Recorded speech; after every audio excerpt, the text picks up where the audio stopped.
treno regionale 5477 di Trenitalia, proveniente da Vicenza e diretto a Schio delle ore 17:43, è in arrivo al binario 1. Attenzione, allontanarsi dalla linea gialla, ferma in tutte le stazioni.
Il treno regionale 5490 di Trenitalia, proveniente da Schio e diretto a Vicenza, delle ore 20:21, è in arrivo al binario 1.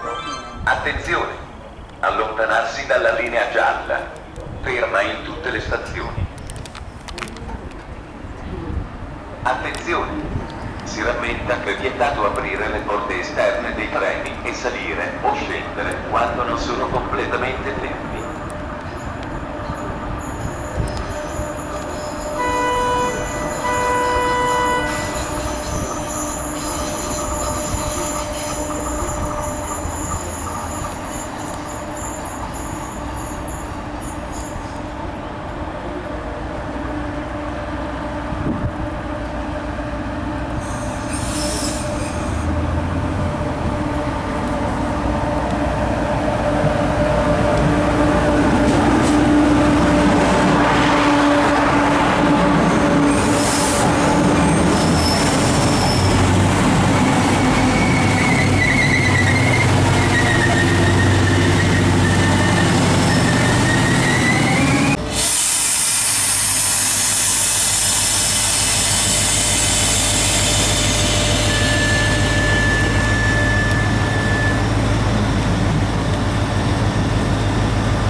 6 di Trenitalia, proveniente da Schio e diretto a Vicenza, delle ore 15:21, è in arrivo al binario 1.